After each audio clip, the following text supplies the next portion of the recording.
Hello, everyone. I'm Amanda, your host today. We are back with IWA's podcast. IWA in short, Women for Women Association. Women come together for real talk, personal growth, and peer support. We are a woman-focused community where every woman will be able to lean on each other together and make a difference to the world. Follow us on our respective channels to get regular updates about our community. So, today we have very special guest. She is Rachel. She's from the science industry and she's currently doing her PhD in NUS from the School of Medicine. And now being part of the IWA community, let's see what she takes on the current situation that she's in. And let's put our hands to welcome Rachel. Hi, Rachel. Hi, hello. How are you? I'm great. How about you? Good, doing good. Still surviving, yeah. Still surviving the circuit breaker measures and everything. Yeah, Still trying to cope. exactly. Yeah, but I hope that everyone is doing well as well, and we are kind of get used to the entire thing that the government has in place with us, like the restrictions and everything. So yeah, I hope you're Finger coping. crossed. Yeah, we are all wishing that it will end really very soon as well, hopefully. Exactly. Yeah. Okay. So for the benefit for the audiences today, we would like you to actually do a self-introduction about yourself, share with us what you do, and etc. Yeah, you may begin. So a very short introduction about myself. I'm actually a PhD student from NUS, and my main focus of the research is to find a treatment for liver cancer. But we also do other cancer, like for example, cervical cancer, skin cancer, and for cosmetic use. Yeah. I see. Wow. Okay. So a lot more on the, I would say, medicine side, the body side of things. Yeah. Correct. Yeah. So what are your challenges when you actually pursue a PhD in Singapore? Yeah. Is there any challenges that you face at the moment? I think that the main challenges is to be independent, like especially when you do research. You are so used to being given a protocol, like or a set of guidelines that you should follow. But when you do PhD, basically everything is your own responsibility, and you have to take on like the project. You have to just treat it like your son or your daughter. Like. So I think the main challenges is to be able to work independently and think out of the box.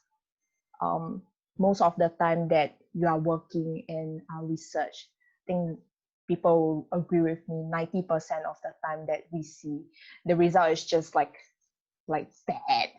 So the ability to take on these negative result, and like 4 years of PhD and just back to back like negative result can really hits you on very badly. So like the ability to accept bad results and just cherish all the time that you have when you get like positive results. So I think like the two main challenges, independent and also the ability to take on bad result and accept bad results. Definitely, apart from all those challenges that you face, trying to fight through all your thoughts and mentality portion, definitely there will be a success story on your end as well when you're actually pursuing your PhD. So do you have any success on your side, or you feel that, oh yeah, this is something that I should share and I'm proud of? Yeah, I think once in a while, like probably recently I did an experiment on pig last year, November.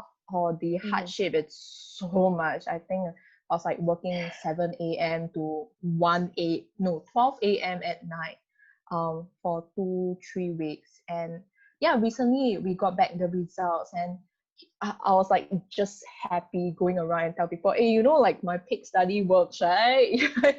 So that was like the best thing that happened recently. But hopefully moving onwards, when we work on mouse, I can see the same result as well.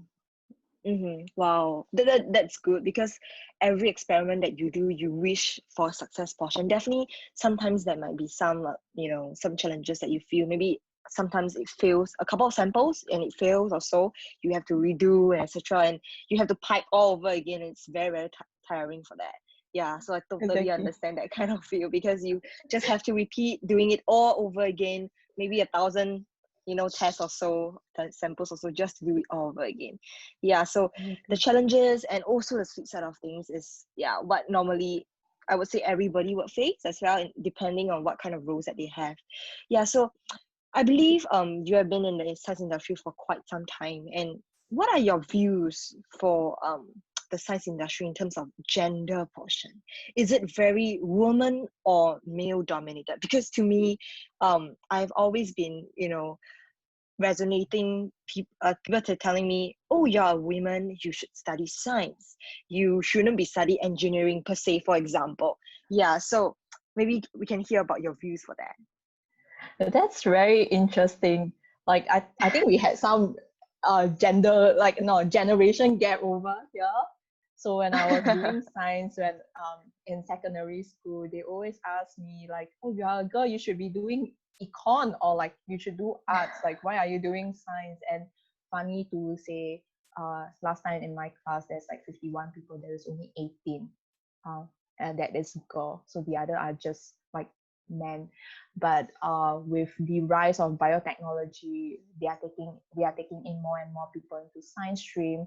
So I think now biology specifically, there is more or if not the same men and women in the cohort. However, when we are looking at the leadership roles, like for example professors, what we are still seeing right now is there is more male than female. So I guess like that's one of the the issue of gender distribution right now. But slowly I'm seeing more and more people taking on leadership role and like the grad program. So hopefully these will change over time. I think it will take some time to like get people to get used to having like a female professor guiding you through your PhD or like just an undergrad project. Yeah. So but it's changing. But That's slowly. great. That's great to hear. Yeah, but because you mentioned it's still very kind of male dominated in the science industry. So, what are the possible reasons that these ladies couldn't actually take up the roles? Is there any particular reason that you feel, in your own opinion, that they don't actually take up this such a leadership role on your end? And how can they actually master their courage, or um, maybe raise their hand or take more initiative to take this role? Yeah. Do you have any thoughts about that? So answering to your first question, why is there more male than female? Is it because they are not taking on the responsibility? I feel that there is more male than female, not because of a lack of ability in the female researcher, but mainly because as a researcher, especially like if you are a team lead, we tend to associate research with spending a lot of time in the lab or spending a lot of time in the office. People might say that you need to spend like 15 hours a day in a lab and then 24/7, 365 days a year. So when we reach a age and like a male and female decided to start a family, the female tend to decide to step back and not continue to pursue a leadership role. So they tend to stay on as a research fellow without taking on the responsibility to become a team lead. So I think that's the main reason right now. Because a professor, it's usually about 40 or 50 years old right now. So that time, that generation, female tend to be associated with staying at home, taking care of the kid. So I think that's why we are seeing not discrimination, but these differences in more male professors.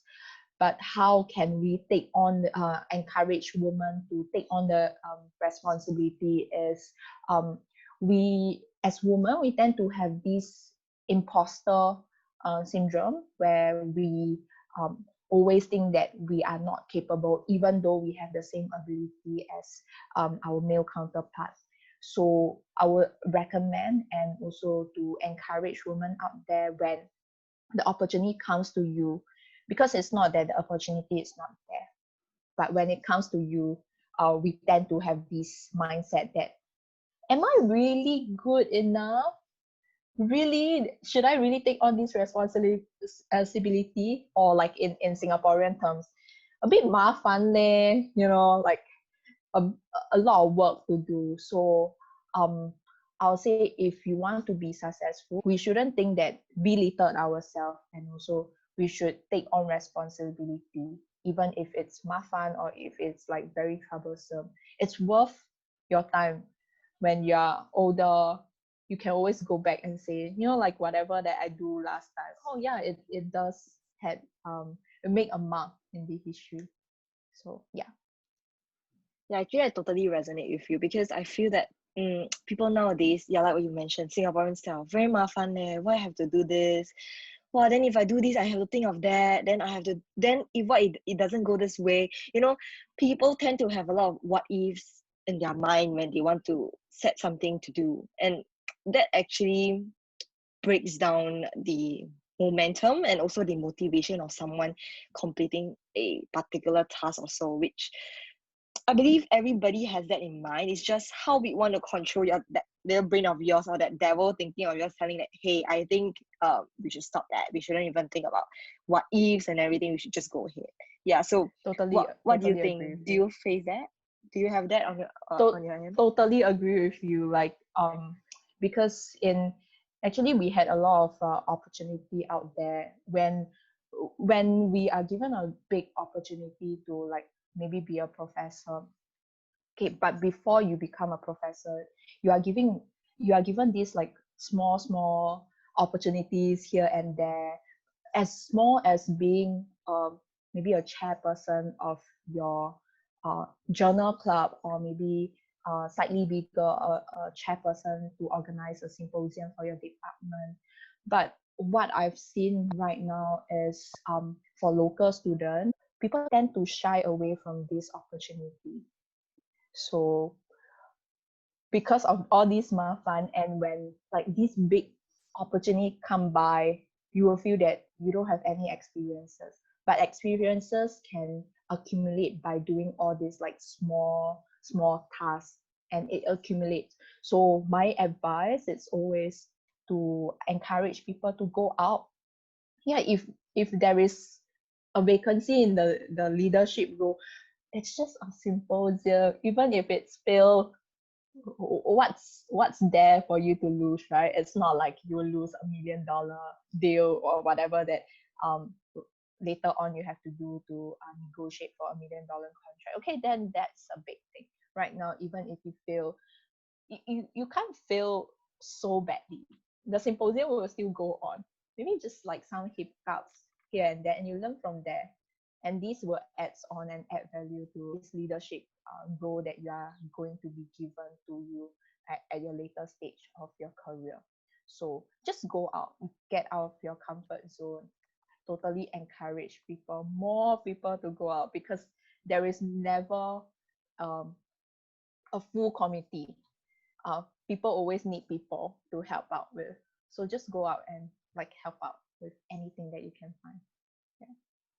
Yeah, I think so, because everybody just is afraid of failure. I'm very open about this, because almost 8 out of 10 people that I actually spoke to, they are actually very afraid of failure with what you mentioned. Because like what you mentioned, when I actually organize a symposium, I'm afraid that it will fail, so I don't take up the chances to actually organize a symposium. But what if you actually do it well? And so failure has always been how to say, a nightmare to everybody.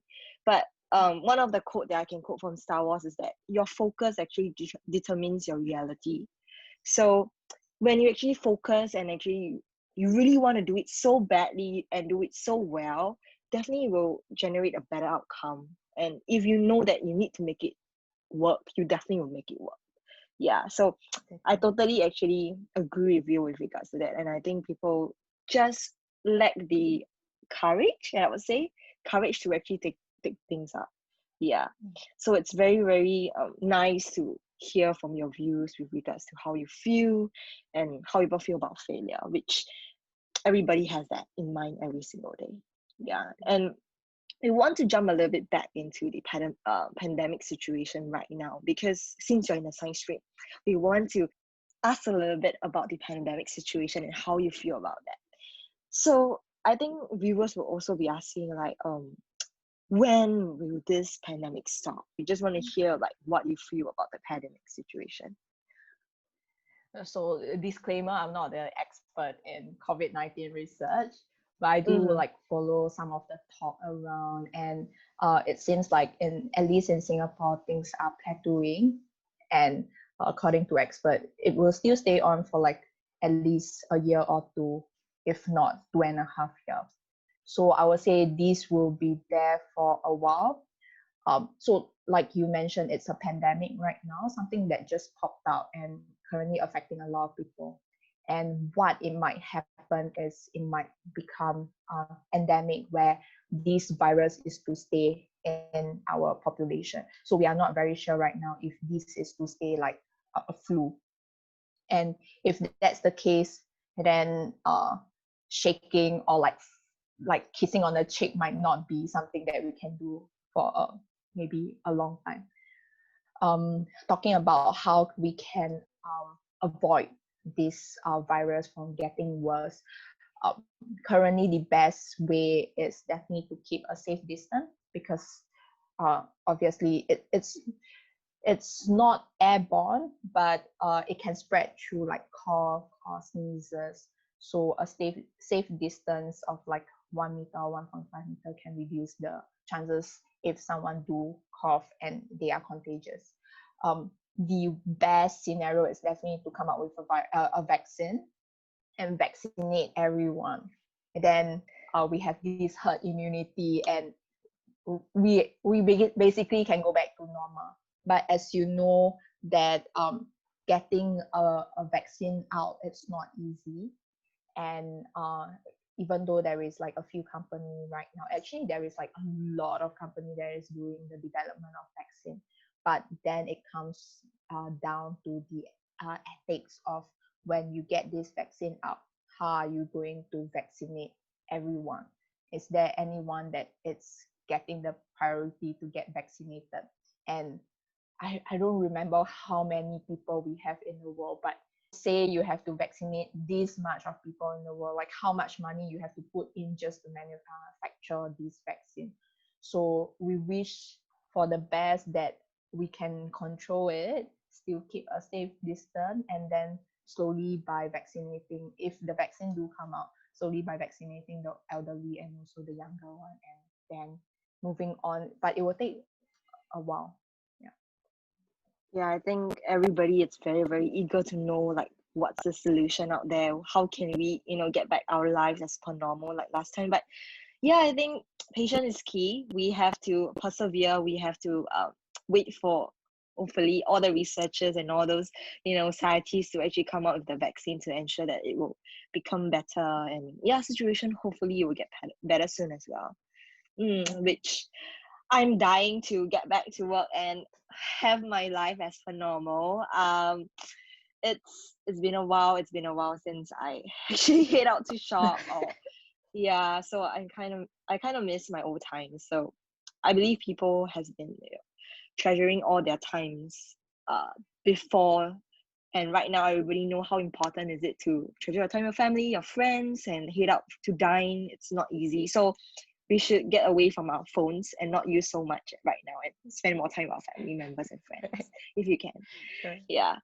So we are almost the end of our podcast today. And just to commemorate your time with us, with IWWA, we have the 3 golden rounds from IWWA, which I have asked plenty of guests. Yeah, so it's something that everybody, it's kind of shocked to hear. They don't really know, fun fact, disclaimer, they don't, the guests don't really know about the questions that we're gonna ask. It's 3 random questions to them. It's for the fun of the people. Okay, so 3 questions to you, Rachel. First question. What's your favorite food? Easy peasy. Sushi. Sushi. Wow, I'm dying for sushi as well. I thought of Yeah, making me it too. like today. Yeah, but But I want the sashimi sashimi sushi. slices. Yeah, yeah, it's so easy Yeah, to get by. Yeah. yeah, that's Yeah, right. But then, yeah, donkey it is. But the feel, the atmosphere, the ambience is not there as per when you actually head down to the exactly. restaurant to have it. Yeah, so I also want sushi. Okay, next question. One word to describe about yourself. Bubbly for sure. People always say that I'm like Wow. a, a sunshine or something. Like I brighten their day. Yeah, you do. Simply Hopefully. do. I think you brighten everyone's day when Is they it so watch the bright, so bright podcast. right now? Yeah. So So hopefully it it's does. Like, true. I live to that. That's your word that you should describe yourself. Okay, last thank very, you. very I would say it's not very common, but it allows people to think, yeah, through this question. If you have only one day to live, what would you do?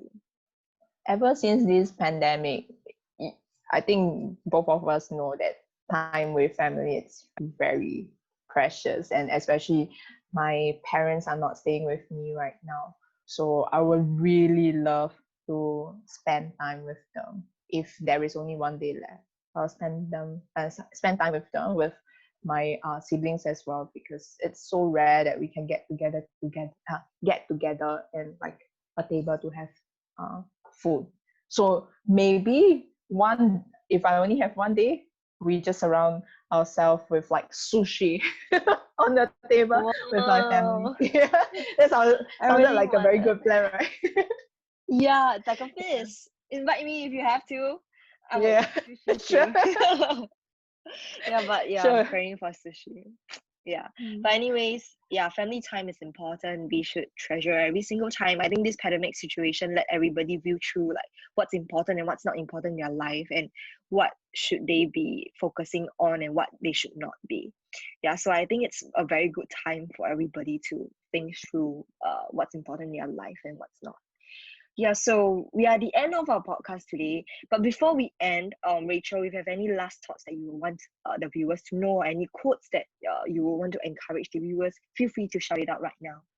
So just remember to feel comfortable stepping out of your comfort zone. Be bold and be strong, because there is always people around you to help you. They are not there alone, even when you step out of a comfort zone to like do something like not ridiculous but like something bold. um there is always someone to guide you. You can always ask help for people, so just remember that you are not there alone. We are all here to help you out. Wow, very, very deep points. Yeah, so to summarize your points, be bold, be brave, and don't be afraid to try. There is always somebody behind you or beside you to help you. And that goes the same to every volunteers in IWA or those that want to join IWA today. We will definitely be always there to help you. If you need somebody to speak to, if you need some guidance or so, feel free to reach out to us. So nevertheless, it's the end of our podcast today. It's really a great time with Rachel today. Thank you so much for joining us. It's our Thank pleasure. you. Yeah. So we will be having our next podcast soon on every Monday. Stay tuned and stay safe, everybody. Ciao. Bye. Bye, see you. See you. Shouting out for IWA. If you want to empower other ladies or yourself, email us at support@iwa.sg. Do stay tuned for our upcoming podcasts every week on our respective channels. Like and subscribe our videos. Ciao.